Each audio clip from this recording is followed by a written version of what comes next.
ายดีค่ะพระเจ้าเองมีชื่อว่านางน้อยสอนดาวันสาขาภูมิศิษศาสตร์ปีหนึ่งมื้อนี้เราจะมาทดลองเกี่ยวกับการสะท้อนของคลื่นน้ำจุดประสงค์คือเพื่อศึกษาเกี่ยวกับคุณสมบัติของคลื่นน้ำซึ่งอุปกรณ์จะมีคือ 1. เกียร์ที่เราแต้มเป็นมุม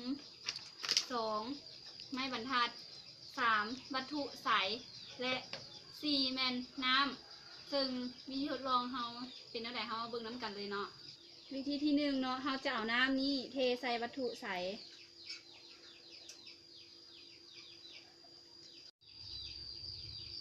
ขั้นตอนที่3เนาะขั้นตอนที่2เนาะขอโทษเอาเจียไว้ทางกล้องซึ่งเขาจะเอาวัตถุใสที่มีน้ำนี้ไว้ทางเทิงเจียเนาะและขั้นตอนที่3เขาจะใส่ไม้บรรทัดนี่เนาะตีน้ำให้โดยต้องตีให้มันขนานกับเส้นที่เขาแต้มเนาะ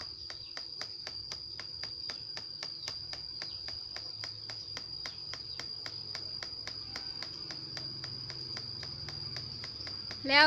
จากนั้นเขาสังเกตเบิ่งการสะท้อนของน้ำเนาะน้ำมันจะสะท้อนขนานกับเส้นที่เขาแต้ม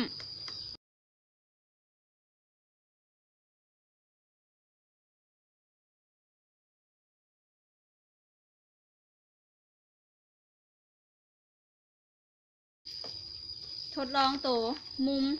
60องศาเนาะตัวเมื่อกี้เป็นมุม45องศาเราก็จะใช้ไม้บรรทัดตีน้ำคือเก่าเนาะ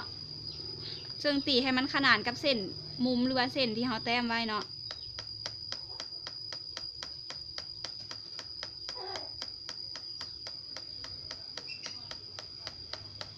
แล้วเราสังเกตเบิ่งน้ำมันจะสะท้อนขนานกับเส้นที่เราแต้มไว้เนาะ